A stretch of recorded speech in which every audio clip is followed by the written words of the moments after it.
Alula, you've been gone for 2 weeks. Where have you been? Alula, you're such a lazy bum. What are you doing?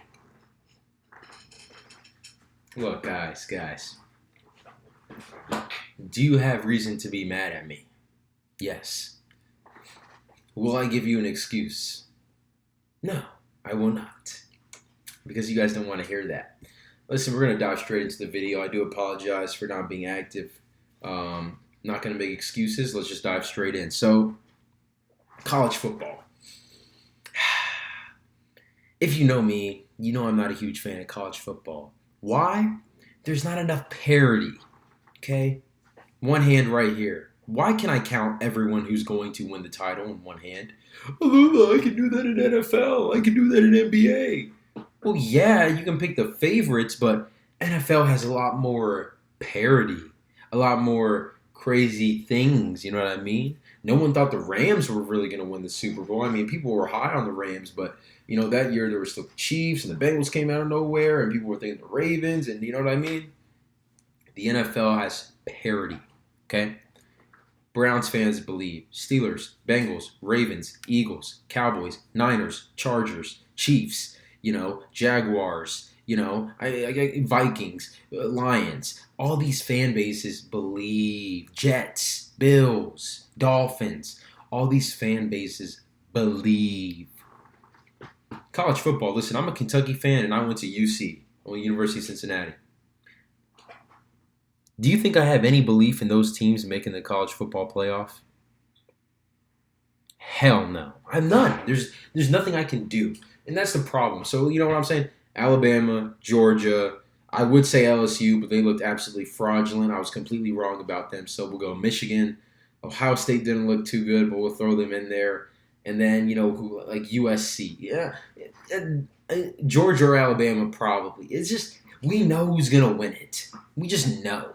Now, is it fun watching Colorado do what they did? Coach Prime, absolutely inspirational, spectacular to watch Sanders and Travis Hunter. Yeah, that's all fun and well. Colorado has no chance against Georgia. They play Georgia, they'd get 30 piece. We all know it. And that's the problem I have with college football. I will address LSU Florida State. Jaden Daniels, wow, that guy, I did not see a lot of improvement from last year. LSU, very disappointing. Brian Kelly, in my opinion, probably one of the more overrated coaches in the sport. Um, I don't see them going into Tuscaloosa and beating Alabama, so I feel like their season is already over. Hate to say it, but it is what it is. Florida State, I was very impressed by their front seven. Their run defense looked good. Jordan Travis was making a lot of good throws. Their receivers are tall, strong, fast. So, Florida State I can respect. And I think that they're going to be an interesting team in the ACC, especially since Clemson looked horrible on Labor Day against the Dukies. But moving on, I don't want to talk about college football too much. The U.S. Open, let's talk about that a little bit. Amazing. Tennis is really fun to watch, guys. If you guys aren't watching, I get it. It can be the rallies are really long. Not the rallies are long, but the matches are long. A 4 or 5 set match can be 3-4 hours.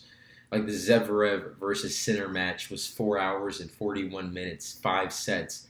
I ain't watching that, man. I watched 2.5 sets and I fell asleep. You know what I mean? What do you want me to do? But I'm not gonna lie. A really good rally or a really good shot in tennis to me is like the equivalent of like a home run or a great touchdown or a posterizer in basketball. It's just so entertaining and it makes it so fun to watch. Excuse me. So yeah, shout out U.S. Open. Carlos Alcaraz breezing through the competition as predicted. I'll I'll timestamp, one of the videos that I talked about Carlos Alcaraz. He's the GOAT. He's going to be the GOAT. He's going to win this U.S. Open. He is absolutely sensational. Nobody's even close to him besides Novak. Novak and him are like on equal level, but let's just be honest. He's way younger. He has more energy, so he's better. Moving on, NFL. Now, this is the last thing I'm going to talk about, and I'm going to keep this short because I can ramble. So I watched this show. It's called First Things First. It stars Nick Wright, journalist, sports guy, media guy. I'm a big fan of him. I know a lot of people might not like him. I think he's hilarious. I think he's smart. I think he's sharp.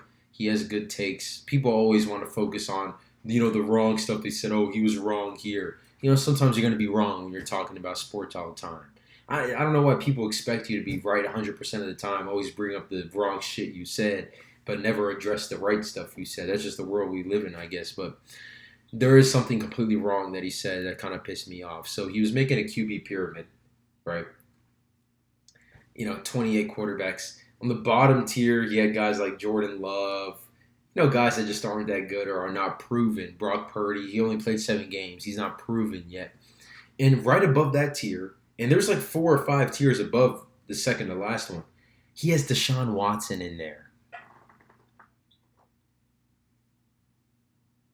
I sit there and take a second, and I'm like, what is up with the Deshaun Watson disrespect?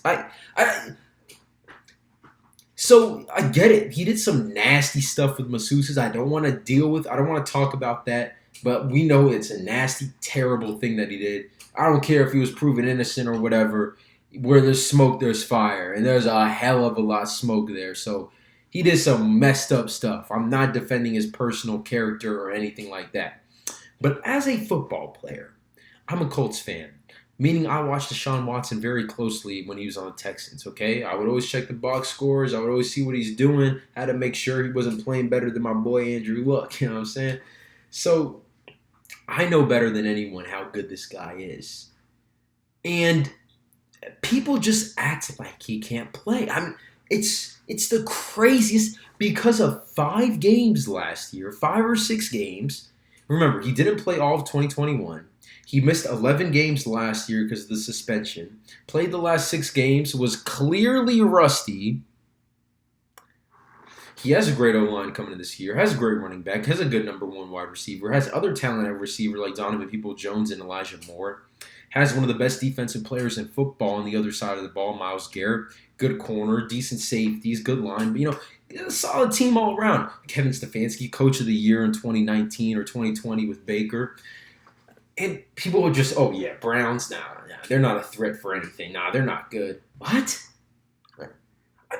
Since when could Deshaun Watson not play? Since when was he not a top 10 quarterback? People are going to be so wrong about this. It is insane the amount of just the people that have just left his bandwagon, that just don't believe in him anymore. The same people that were talking so great about him. He didn't have a major injury. He has not shown like major, regression. He just hasn't played. And we're just acting like he can't play, like he's just not a good quarterback anymore.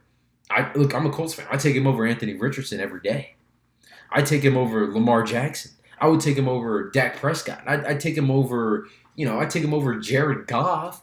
I'd take him over Justin Fields. These are the types of guys that Nick Wright had over Deshaun Watson. That doesn't make sense. And, I'll wrap up the video there. I don't want to, ramble on for too long, but that's just really sticking with me, guys. Come on. Don't be slow. Deshaun Watson's good at football. Might not be a good person, but he is good at football. That's all for today, guys. Thank you for watching. We'll be back with another one tomorrow, NFL Week 1. I'm so excited.